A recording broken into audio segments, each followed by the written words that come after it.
Bom dia, gente, que está entrando, que está chegando agora. Bom dia. Tudo bem com vocês? Uhum. Então, tá bom. Bom, por enquanto, Isa, Patriota, Emily, Luísa, Luiz Guilherme, Noah tá aqui. Isa tá entrando. Bom dia para quem está. Quem está chegando. Hoje nós vamos tentar terminar o conteúdo de biologia. E aí eu tenho alguns recados, mas eu vou esperar o pessoal entrar, né? Uma maior quantidade de gente entrar. Enquanto isso, para quem está com a apostila, acompanhando com a apostila, a gente está no módulo 5 de biologia. A gente está no capítulo 2, bases moleculares da vida. Eu já vou começar a espelhar aqui com vocês. Deixa eu só liberar o pessoal que está chegando. Só um minutinho, gente, porque tem mais gente entrando. Bom dia para quem chegou agora. Sofia está chegando. Bom dia, professora. Bom dia. Augusto é um aluno novo, né? Bom dia, Augusto. Prazer. Bom dia. Eu sou a professora Silmara, sou professora de biologia. A gente vai conversar depois, Augusto. Eu já mandei para você, aproveitando que você está aqui enquanto o pessoal está entrando aí, eu coloquei um trabalho lá na plataforma para você. Você viu? Não. Peraí, deixa eu ver. Não, tudo bem, se você não viu. Mas você já está conseguindo mexer na plataforma? Sim, já. Sim? Tá. Tô vendo. Ah, beleza, então joia. Eu coloquei um trabalho como trabalho bimestral, trabalho bimestral no título, acho que para facilitar para você encontrar. Depois dê uma olhadinha na descrição desse trabalho para compensar a nota, né? Porque seus colegas estão entregando o trabalho bimestral hoje. Eu não ia pedir para você um trabalho bimestral para hoje, né? Chegando essa semana. E aí aproveito para lembrar os colegas, porque até agora eu recebi um trabalho bimestral, é para hoje. Não esquece do trabalho bimestral de biologia. Eu sei que vocês deixam para entregar na última hora, mas é até hoje 6 horas. Então não esquece desse trabalho, pessoal, que é para hoje. E Augusto, o seu fica para a semana que vem. Tá? Vê se você entende bem a descrição. E depois também, para compensar, eu vou te passar alguma atividade alternativa. Porque semana que vem, e aí já aproveito aqui para avisar a todos. Deixa eu ver se está todo mundo aqui. Bom, a maioria está. Semana que vem a gente vai fazer uma atividade avaliativa na terça, que vai valer para todos que estão aqui, com exceção do Augusto, que eu vou fazer de uma forma diferente, vai valer como nota de prova bimestral. Então, prova bimestral vai ser semana que vem. Eu ia fazer, não sei se eu cheguei a comentar com vocês na aula de terça passada, eu ia fazer no dia 30, mas eu achei muito arriscado fazer no dia 30 porque é o nosso último dia de aula. E como é uma prova, não é uma recuperação, mas é uma atividade avaliativa que vai valer prova bimestral, eu achei melhor fazer na semana que vem, porque aí dá tempo, né? Caso aconteça alguma coisa, como estamos todos, cada um usando a sua internet da casa, a gente sabe que pode acontecer algum tipo de imprevisto, então eu achei melhor deixar para a semana que vem do que para o último dia de aula, porque se fosse passasse do dia 30 para o dia 1, já não teria mais chance de fazer. Então, melhor deixar para a semana que vem. Então, todos avisados que semana que vem tem essa atividade avaliativa que vai valer como prova bimestral. Para o Augusto, você faz também, tá? Só que para você eu vou colocar um outro peso, tá? Porque acho que não é justo também como você vai fazer a mesma atividade, até para eu ver como é que tá, né? Como é que você faz essa atividade, para eu começar a te entender como aluno também. Mas eu vou colocar outro peso, eu vou fazer de outra forma o cálculo da sua nota final, considerando, obviamente, que você entrou essa semana. Os demais valem como prova bimestral. No mais, seja bem-vindo, Augusto. Qualquer dúvida, eu estou à disposição. E veja depois com calma esse trabalho que eu passei na plataforma. E qualquer dúvida, eu estou aqui. Pode conversar comigo, a gente conversa depois qualquer coisa no particular, tá? Ok. Então, joia. Pessoal, deixa eu ver só quem tá aqui. Então, Augusto, a Emily Luísa, as duas Isas, o Luiz Guilherme, a Marcela, o Noah e a Sofia. Bom, hoje a gente vai tentar terminar o conteúdo. Eu vou compartilhar a tela aqui com vocês. A gente parou aqui em proteínas. A gente está no módulo, o Augusto deve ter o acesso pela apostila do sistema, e é a mesma, né? Aqui eu estou usando um material um pouco mais resumido, né, do que a apostila. mas é todo o conteúdo que tem na apostila, né? Inclusive as figuras são muito parecidas. A gente está vendo agora, a gente então está no capítulo 2 do módulo 5 de Biologia. A gente já viu os 4 primeiros nas outras ao longo do começo do ano. Nesse capítulo 2, a gente está vendo, o título dele é Bases Moleculares da Vida. O que é isso, né? A gente está estudando as moléculas orgânicas. Então, a gente entra aqui em bioquímica. A gente entra em bioquímica associando as moléculas químicas, só que essas moléculas químicas da vida. Né? Lembrando que moléculas, talvez vocês vejam aí em química, ou estejam vendo, não tem problema se não viu ainda, mas molécula é um conjunto de átomos, né? Toda matéria é formada por átomos. E toda matéria é formada por moléculas. O que são as moléculas? São conjuntos de átomos que formam alguma coisa. Hidrogênio, por exemplo, é um átomo. H2O é uma molécula, porque eu tenho conjunto de átomos aí, H2O é a água, né? A molécula da água. Eu tenho 2 hidrogênios e 1 oxigênio na molécula de água, H2O. Então, uma molécula é um conjunto de átomos que formam algo, alguma coisa, né? Porque os átomos, eles se comportam em ligações, né? Eles fazem ligações químicas uns com os outros. Por que eu tô falando isso? Porque a gente está vendo agora as moléculas que formam a vida, que são comuns a todos os seres vivos. Né? Nosso foco aqui em biologia, né? Estudo da vida, a gente está estudando, então, as moléculas que a gente pode chamar de molécula orgânica. Por que orgânica, né? Orgânico, tudo que vem dessa palavrinha orgânica, orgânico vem de organismo. Então, tem algo a ver com algo vivo. O lixo orgânico, né? Quando a gente faz a separação de lixo, para quem já tem essa prática, quem já viu, a separação do lixo, o lixo orgânico vai ao resto de alimento. Por quê? Porque todo o nosso alimento ele vem de uma fonte de um ser vivo, vem de um organismo, qualquer que seja ele, né? Por mais que seja o mais industrializado que ele seja, o salgadinho aí, o fandango, sei lá o quê, mais industrializado, ele vem do milho. O milho é uma vida, né? É um organismo. Por isso que vem de matéria orgânica. E também porque toda matéria orgânica, ela faz decomposição muito mais rápido. Ela vai se decompor pela ação das bactérias e dos fungos. Diferentemente daquilo que a gente recicla. E a gente recicla, né, plástico, né, outros materiais, metal, vidro, porque não se decompõe. Né? Bactérias e fungos não se alimentam desse tipo de material, então não acontece decomposição. Demora muitos anos, mais de 100 anos, para sumir do planeta. É importante a separação do lixo. Bom, tá. Falei de lixo para falar de molécula orgânica. A gente está vendo aqui, a gente parou na aula passada, na importância da água, né? Porque a água ela não é uma molécula orgânica. A água, porém, ela faz parte de todos os seres vivos. Todos os seres vivos são formados, na sua grande maioria, da composição corporal de qualquer ser vivo, tem água na sua constituição, porque a água é importante para os processos que acontecem no corpo do organismo. Né? Envolve a respiração, envolve digestão, envolve, enfim, vários processos de reações químicas que acontecem dentro do corpo, não só nosso, como de qualquer outro ser vivo, seja ele um fungo, uma bactéria, um protozoário, uma planta. E a gente viu um pouquinho sobre essa importância da água, que ela atua nas reações químicas. Né? A gente viu essas duas reações aqui, que é a reação de condensação e a reação de hidrólise. Na reação, só lembrando, na reação de condensação, que a gente vai rever ela hoje de novo. Na reação de condensação, eu tenho aminoácidos, são moléculas que formam proteína. Eu vou falar da proteína daqui a pouquinho. Na reação que forma as proteínas, porque o aminoácido é uma molécula menor daquilo que são as proteínas. As proteínas são constituídas de muitos aminoácidos juntos, ligados.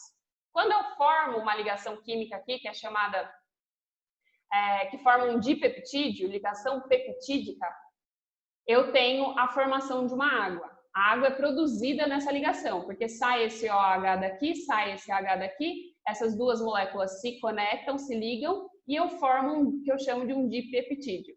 Então, a água é produzida, essa é uma reação de condensação. A água surgindo como produto na união entre moléculas. E uma reação de hidrólise, também pela água, a hidrólise significa quebra pela água. Então, são reações em que a quebra de moléculas acontece por conta da ação da água. Então, por exemplo, essa reação aqui, eu tenho aqui um açúcar, a sacarose. Essa sacarose é uma molécula grande, né? Um açúcar grande. Quando a gente come, a gente se alimenta dos alimentos, carboidrato, amido, eles precisam ser quebrados. A digestão é isso. O processo de digestão do alimento é quebrar o alimento em partes menores para as moléculas menores serem absorvidas pelas minhas células. Essa quebra dessa molécula de sacarose, por exemplo, acontece com a ação da água. A água é consumida. Eu preciso de água para fazer a quebra, porque aí esse anel, a gente chama isso aqui de anel aromático. Não tem problema não saber esse nome, porque isso vocês veem em química e eu não sei até que ponto vocês já viram. Mas não é isso que eu vou cobrar aqui. Quando essa molécula, isso aqui é uma molécula só, mas é possível ela romper essa ligação aqui a partir desse oxigênio. O que vai acontecer? Vai entrar um H2O. Esse O, por exemplo, vai ficar deste lado junto com um H que veio daqui. E esse H, esse lado aqui vai receber um outro H. Então, eu tenho uma quebra da molécula com a ação da água, né? E aí eu torno essa molécula de sacarose em outros 2 açúcares menores, que é a glicose, nesse caso aqui, e aqui a frutose. Isso a gente viu um pouquinho no finalzinho da aula passada. Aí a gente vai falar agora das moléculas propriamente ditas, que são moléculas orgânicas, moléculas que existem nos seres vivos. A primeira é a proteína. Proteína é uma molécula que está em todos os seres vivos, é uma molécula orgânica. Ela constitui inclusive os vírus. Os vírus, eles não têm célula, né? A gente já conversou um pouquinho sobre isso, mas os vírus, eles não possuem célula, eles são acelulares. Eles não fazem parte de nenhum reino, justamente por conta disso. Mas eles têm capacidade de reprodução, porque eles entram na célula do hospedeiro, se alojam lá dentro e conseguem usar a célula desse hospedeiro para se reproduzir. Eles usam as ferramentas da célula de outro ser para se reproduzir, mas eles mesmos não têm célula, eles são formados só de material genético e proteína, e alguns também têm glicoproteínas, que são gorduras com proteína. Então, inclusive nos vírus, todos os vírus têm uma camada que eu chamo de capsídeo, que é feito de proteína. Então, mesmo os seres que não têm célula possuem proteína na sua composição e eles têm capacidade de reprodução. As moléculas de proteína são moléculas grandes, a gente pode chamar elas de macromoléculas, porque são moléculas grandes. Elas são formadas pode ser dezenas, centenas de aminoácidos. Aminoácido, a cara, entre aspas, de um aminoácido é essa daqui. Isso aqui é uma forma aí de aminoácido. Eu tenho aqui a junção de aminoácidos. Nessa imagem que eu mostrei aqui anteriormente, eu tenho 2 aminoácidos se conectando. É isso que acontece, né? E aqui vira um dipeptídeo. Eu tenho 2 só. Mas uma proteína é formada por mais de 10, 100. A de hemoglobina tem mais de 500 aminoácidos na molécula. Eu tenho, no total, na natureza, a gente tem conhecidos, né, 20 aminoácidos diferentes. Esses 20 se combinam de formas diferentes e formam todas as proteínas que existem. Mas o que é um aminoácido? O aminoácido é uma molécula orgânica, só que uma molécula menor que a proteína, né? Sozinha, a unidade da proteína, digamos assim. Ela é formada por átomos de carbono, ó, o carbono aqui. Lembra que toda molécula orgânica vai ter sempre carbono na sua composição. Carbono é característico de molécula orgânica, geralmente longas cadeias de carbono. Cadeias seriam essas ligações, né? Então aqui eu tenho uma cadeia, né, de carbono. Aqui também, nesses anéis aromáticos, quando eu não vejo, eu sei que eu tenho aqui carbono, carbono, carbono, carbono, né, que a gente não coloca de tanto carbono que tem na molécula. São formados por átomos de carbono, hidrogênio, eu tenho vários hidrogênios aqui, oxigênio e nitrogênio. E esse R aqui é um radical. O que significa um radical? É aquilo que dá característica para o aminoácido ser diferente. Aqui eu posso ter, por exemplo, um outro hidrogênio. É um aminoácido específico. Mas aqui é o que muda entre um aminoácido e outro. Eu falei que a gente tem 20. Aqui o que muda entre um aminoácido e outro não é que tem o R, não tem o R. Vai ter um outro elemento. Vamos ver se aqui está. Aqui, por exemplo, eu tenho 2 aminoácidos, os 2 eles são iguais, e eles têm, o grupo radical deles é outro H. Mas tem outros que vão ter outros elementos aqui, nesse lugarzinho aqui, é isso que diferencia um aminoácido do outro.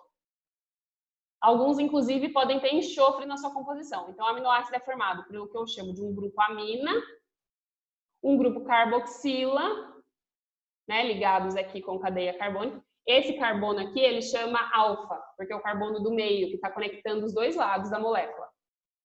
E um grupo radical que diferencia as moléculas. Os aminoácidos, eles se ligam, eu falei ali quando eu fui falar da água, por ligação peptídica, que é a ligação entre dois aminoácidos vizinhos. Então, eu tenho o aminoácido 1 e o aminoácido 2. Eles vão se ligar por aqui. Quando eles se ligam, acontece a formação da molécula de água. Eu formo água. Por quê? Porque sai esse OH daqui e esse H aqui, e esse C se liga com esse N. Aí eu formei uma molécula maior, que é chamada de dipeptídeo, porque foi feita a ligação através de uma ligação peptídica, que a gente chama. E aí sai uma molécula de água. Esse OH reage com o H e forma a água. É liberado água nessa reação química. O que eu chamo de peptídeos são as moléculas que resultam da união desses aminoácidos. Então, isso aqui é um peptídeo. Eu já estou falando que ele é dipeptídeo porque eu sei, porque esse prefixo significa 2, né? Mas eu posso ter muitos mais. Quando eles são grandes, geralmente a gente fala peptídeos, né? Apenas para dizer que eu tenho uma molécula onde eu tenho união de aminoácidos, vários aminoácidos ligados por ligação peptídica, que é esse tipo de ligação aqui que forma a molécula de água. Bom, quando eu tenho então as cadeias de aminoácidos, vários aminoácidos ligados uns com os outros, no sentido das proteínas, eu formo vários tipos de estruturas. As proteínas podem ser divididas em estruturas primárias, secundárias, terciárias e quaternárias. Vai depender da forma como elas se organizam. A estrutura primária é a estrutura da sequência de aminoácidos que a gente viu. Porque o aminoácido, ele fica ligado uns com os outros. Quando eu tenho vários aminoácidos, um ligado, então imagina que eu tenho vários aminoácidos aqui ligados, e isso é a estrutura primária da proteína. A forma é a sequência de aminoácidos, como eles estão ligados uns com os outros. A forma como eles estão ligados vai influenciar diretamente na função da proteína, na função que ela desempenha. A gente tem várias proteínas no nosso corpo, por exemplo, e cada uma delas tem uma função. A gente tem hemoglobina, a gente tem proteínas que atuam como enzimas, que aceleram reações químicas, enfim. A estrutura secundária é a interação entre aminoácidos, então já tem a cadeia. Pensa nisso aqui, na estrutura primária, como se fosse a cadeia de aminoácidos esticada. A estrutura secundária, eu vou ter um enrolamento dessa cadeia. Então, essa cadeia não está mais esticada. Ainda está a união dos aminoácidos, mas agora essa cadeia, essa sequência, que antes, aqui na estrutura primária, eu identifico como primária porque ela está linear, ela está agora enrolada, na forma de hélice. E aí a gente pode comparar com o fio do telefone, né? Isso aqui, aí eu não sei se alguém ainda tem esse tipo de aparelho em casa, né? Porque hoje em dia está virando obsoleto, né? A gente já não faz muito uso disso. Às vezes tem só porque o plano de internet fica mais barato, mas esse telefone que tem gente entrando aqui, né? Deixa eu ver. Tem. Bom, esse telefone aqui que tem fio, né? Com aquele fio enroladinho, a gente pode comparar ele aqui para falar dessas estruturas primárias, secundária, terciária e quaternária. Essa partinha aqui do fio, a gente pode comparar, onde ela ainda está linear, a gente pode comparar com a estrutura primária, que é a sequência de aminoácidos, né? O aminoácido, unidos por ligações peptídicas. A secundária, eu já vou ter o enrolamento da fita. Aqui, esse trecho aqui. O enrolamento em forma de hélice, né? Esse movimento aqui, que é o caracolzinho aí do meu fio de telefone. A estrutura terciária é esse enrolamento em forma de hélice em uma configuração agora tridimensional, porque essa hélice, ela também não fica apenas assim, ela tem esse movimento, depois ela se enrola. É como se eu fazendo geralmente nós. Então, a estrutura terciária seria essa parte aqui do meu telefone, do fio do meu telefone. Né? Seria essa parte onde a hélice, né? Esse novelado aí em forma de hélice do meu fio, está agora em nó. Isso é a estrutura terciária. A estrutura quaternária é quando eu tenho já associação de cadeias polipeptídicas em estrutura terciária. O que é isso? A estrutura quaternária é a quarta estrutura, é a última estrutura. A maioria das proteínas ficam na estrutura quaternária, mas algumas param aqui na estrutura terciária. Algumas ficam aqui nessa configuração, que é a mesma, parecida, a gente pode comparar com o enrolamento aqui do fio do telefone. Mas a quaternária é quando eu tenho associação. Eu tenho duas cadeias polipeptídicas. Por que polipeptídico? Peptídica é quando eu tenho junção de aminoácidos. Poli porque são muitos, são incontáveis. Eu já parei de contar quantos aminoácidos tem naquela proteína. Eu tenho junção de duas cadeias com muitos peptídeos, né, com muitos aminoácidos unidos, já estão em hélice, já estão enroladas, já estão todas aqui, né, formando esse enrolamento, onde eu estou passando o mouse, e agora elas se juntam. É como se eu tivesse agora apareceu um segundo telefone aqui, é como se eu tivesse um outro fio de telefone enrolado com o outro, né? E aí eu tenho a estrutura quaternária. Muitas proteínas se comportam dessa maneira nos seres vivos, né? Elas ficam associadas a outras proteínas, formando o que a gente chama de estrutura quaternária. Dúvidas? Não. Não? Tá bom. A função das proteínas. Tem várias, né? Como eu falei, a gente tem proteína no corpo todo, é uma das moléculas orgânicas que a gente mais tem. Depois da água, que nem é uma molécula orgânica, mas ela é fundamental para a vida, a proteína é a próxima que a gente mais tem. A gente tem as proteínas, tem os carboidratos, os lipídios, né, que são as gorduras, e os ácidos nucleicos, que eu vou falar depois. As proteínas é que a gente mais tem. As principais funções das proteínas são atuar como enzimas. O que é enzima? Talvez você já tenha ouvido falar desse nome. Enzimas são catalisadores biológicos. Fazem o quê? Tem a função de acelerar reações químicas. É isso, porque no nosso corpo está acontecendo, para eu estar sobrevivendo aqui, tem várias reações químicas acontecendo. Quando eu respiro, quando eu estou digerindo um alimento, a gente comeu o café da manhã, ainda está, obviamente, digerindo esse café da manhã que a gente consumiu. E para tudo isso acontecer, respiração celular nas minhas células, digestão da minha célula, para tudo isso acontecer, está acontecendo um monte de reação química dentro do meu corpo. As enzimas, a gente tem um monte de enzima no nosso corpo, muitas delas são proteínas enzimáticas, que a gente pode chamar. E elas têm essa função de auxiliar nas reações químicas, realizar muitas vezes a quebra das moléculas. Eu falei que a água faz isso, a água pode fazer, tem algumas reações que usam a água para quebra de moléculas, mas as enzimas também têm esse papel. Por exemplo, a gente tem, pensando na digestão, a gente tem na saliva uma enzima chamada amilase salivar, que digere amido. E ela é produzida pela saliva. Então, na mastigação, a gente não está apenas quebrando o alimento com os dentes. A gente também está digerindo, a digestão começa na boca, a gente também está digerindo por reação química por conta dessa enzima que sai na minha saliva. Por isso que é importante manter o alimento na boca e mastigar várias vezes, né? Não só pela mastigação, que também é importante para a quebra do alimento, mas também por conta das enzimas que estão lá.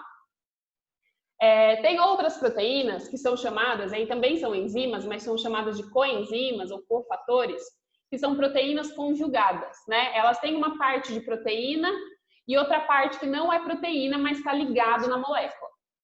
E é um cofator. É um cofator porque vai variar. Tem vários cofatores, dependendo do tipo de coenzima. A gente só identifica como coenzima para diferenciar, que não é uma enzima formada só de proteína. É uma enzima formada de proteína e mais um cofator, que pode ser qualquer outra molécula orgânica. Pode ser gordura, pode ser carboidrato. Muitas vitaminas, né, no nosso corpo necessitam, né, da atuação de coenzimas. Tem vitaminas que só se dissolvem, só são absorvidas com a gordura do colesterol. Então, o colesterol não é de todo ruim, né? O colesterol a gente precisa, né? É algo que a gente precisa, principalmente para digestão, para absorção de vitaminas. Bom, dito falado sobre as proteínas, a gente tem uma outra molécula orgânica que está em grande quantidade no nosso corpo, que são os lipídios, que a gente conhece popularmente como gorduras. Dentro dos lipídios, eu tenho a principal característica é a insolubilidade em água. Né? E em água ele não é solúvel. O que significa isso? Ele não se dissolve, né? Por isso que o óleo lá, quando eu estou lavando louça, o óleo e a água não se misturam. E aí eu preciso do detergente. O detergente, ele é um solvente orgânico. Ele dissolve moléculas orgânicas. Por isso que eu uso sabão também para lavar as mãos, principalmente agora em tempos de pandemia, porque ele dissolve o sabão, a água não, mas o sabão dissolve o capsídeo, que a gente chama do vírus, do coronavírus, do novo coronavírus que a gente está aí combatendo, né, nessa pandemia. Dissolve uma molécula orgânica que é, principalmente aqui, o lipídio, que tem no coronavírus. Os lipídios, então, eles são insolúveis em água. Essa é a principal característica. Ele não se dissolve em água. Por isso que fica separado quando a gente vê lá o óleo e a água. Não se misturam. Dentro dos lipídios, eu tenho algumas classes. A primeira é dos glicerídeos. O glicerídeo, ele vai ter uma molécula, um álcool ligado a ácidos graxos. Eu não sei o que vocês já viram disso. Se já viram, eu acho que vocês não viram ainda em química. Provavelmente verão ainda ao longo do ensino médio. As características básicas de álcool, o que é um álcool, quais átomos formam o álcool, o ácido graxo, isso tudo é visto em química orgânica. Vocês têm provavelmente uma apostila de química orgânica. Eu não vou entrar nesses detalhes porque não é nisso que a gente foca em biologia. A gente tenta entender o comportamento dessas moléculas. Mas não precisa, se não viu, não tem problema. Não é algo que eu vou cobrar. Né? A gente comenta aqui para ficar mais fácil a compreensão, né? Para relacionar os conteúdos. O álcool. Então, o glicerídeo, eu tenho uma molécula de álcool que está ligada a um ácido graxo e os que formam, né, o que a gente chama de triglicerídeos ou triglicérides, né, que a gente tem, aí tem até uma preocupação, não sei se vocês já fizeram o exame, mas a gente costuma fazer, quem faz exame de rotina, deve fazer todo mundo, né?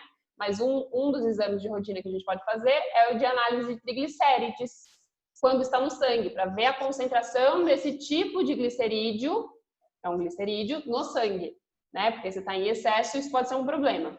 Mas a gente tem, é natural ter, a gente obtém a partir da alimentação. O problema é o excesso.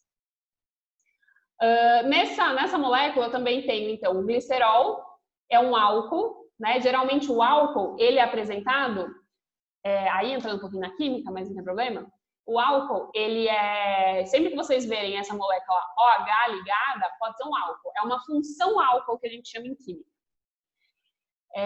Então, eu tenho um álcool ali nessa molécula, que não é só geralmente composta só de álcool. Né?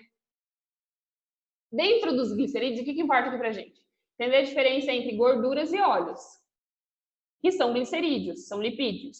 As gorduras e os óleos são glicerídeos formados por ácidos graxos e a diferença está na consistência. A gordura, ela tem consistência sólida na temperatura ambiente. A temperatura ambiente é a temperatura que nós estamos. Geralmente, uma média do que a gente chama de temperatura ambiente é na casa dos 25 graus, mas isso varia, 20, depende da temperatura que está no ambiente. A gente geralmente vê isso, né, quando cozinha alguma coisa, tem alguma coisa para falar sobre a temperatura ambiente, ou quando embalagens, né, de alimentos é para ser conservado em temperatura ambiente, significa que não é para colocar na geladeira, né, para guardar fora. Na temperatura ambiente, então, sem considerar geladeira e etc., as gorduras têm consistência sólida. Já os óleos também são formados de ácidos graxos, mas eles têm uma consistência líquida em temperatura ambiente. Dentro do grupo dos lipídios, a gente tem também, além dos glicerídeos, que são os mais comuns e estão em maior quantidade, tem as ceras e os esteroides. As ceras e os esteroides, e tem mais um que eu já vou falar. As ceras, né, que a gente tem, as ceras que a gente tem no corpo, por exemplo, até a cera de ouvido também é formada por lipídio, né, um tipo específico, em que eu tenho uma molécula de álcool também, só que é uma molécula diferente da do glicerol, que é a do glicerídeo, eu falei agora, unida com uma ou mais moléculas de ácidos graxos. Ácido graxo, então, é uma molécula, ácido graxo é isso aqui. O ácido graxo é uma molécula que está presente na maioria dos lipídios. Vai mudar uma coisa ou outra, que vai definir ela como glicerídeo, como cera ou como esteroide, que é, inclusive, muitos dos nossos hormônios são esteroides, né, que a gente chama. Por exemplo, a progesterona é um hormônio considerado feminino, porque está em maior concentração nas mulheres, em que eu vou ter cadeias de carbono. Reparem sempre que eu tenho vários carbonos, né? Tem um monte de C, C, C, e aqui onde eu não vejo é porque eu tenho C, CH, geralmente. CH, CH, CH, só o C e um H, por isso que eu não coloco, não apresento aqui, né? Como eu estou apresentando aqui. Eu tenho longas cadeias de carbono, toda molécula orgânica tem, e eu tenho esses anéis aromáticos aqui ligados, né? Esse aqui é a molécula de colesterol. Essa aqui é a molécula de progesterona, que é um hormônio considerado feminino, mas só porque está em maior concentração no corpo feminino. A testosterona também, o estrógeno também, né? Principalmente os hormônios sexuais, eles são esteroides. Hormônios envolvidos com o sistema sexual, ou sistema reprodutor, né? Esses hormônios, eles são esteroides, são muito parecidos com a molécula de colesterol, né? O que diferencia, ó, eles são iguaizinhos aqui, o que diferencia é essa cadeia aqui, apenas. Os fosfolipídios é outra classe de lipídio, que é especial aí tem um fosfolipídio porque tem um fósforo ligado ao lipídio, tem um grupo fosfato. A gente vai estudar fosfolipídio quando a gente tiver, eu acho que é na próxima unidade já, a gente vai entrar em célula especificamente e vai falar de membrana plasmática. A membrana plasmática, as membranas das células, elas são formadas basicamente por camadas de fosfolipídio. E isso que faz com que eu tenha uma permeabilidade seletiva da membrana, mas eu vou deixar para falar na próxima unidade, que é quando a gente vai falar. Mas já adiantando que é mais um grupo aí de lipídios que tem fósforo na sua composição e fazem parte do nosso corpo, principalmente nas membranas das nossas células, naquilo que reveste a célula. Carotenoides é uma outra que tem em muitos seres vivos também, é outro tipo de lipídios, também são insolúveis em água, como todos, e eles geralmente estão associados com cor de plantas, né? Estão presentes nas plantas. E da cor, por exemplo, vermelha, laranja, amarela, né? Estão presentes nas células das plantas e tem função importante na fotossíntese também, assim como um outro pigmento, que talvez você já tenha ouvido falar, chamado clorofila, que é o pigmento que se sensibiliza para realizar a fotossíntese, porque absorve energia solar. Também, nos animais, como é o nosso caso, o carotenoide é matéria-prima para a produção de vitamina A, né? A gente precisa de vitamina A está em alimentos como... A gente fala que está em alimentos como cenoura, mas por quê? Porque na cenoura eu tenho carotenoide. E ela é laranja, né? Por que ela é laranja? Porque ela tem carotenoide. E a carotenoide, ela funciona como matéria-prima para o corpo, quando eu me alimento disso, produzir a vitamina A. Que é importante para a pele, para a visão, para várias estruturas do meu corpo. Dependendo do tipo de vitamina, tem uma função, né? A gente vai estudar ainda, tem uma apostila mais para frente, não sei se é no primeiro ano ainda, mas da composição dos alimentos. Glicídios. Os glicídios são os carboidratos. Então, lipídio é gordura, glicídio é carboidrato. Os carboidratos são hidratos de carbono, são carbonos hidratados. Carbonos que têm água na sua composição também, né? Fundamentalmente formado por carbono, hidrogênio e oxigênio. Os carboidratos, eles são fundamentais, popularmente chamado de carboidrato, né? Mas a gente pode chamar de glicídio.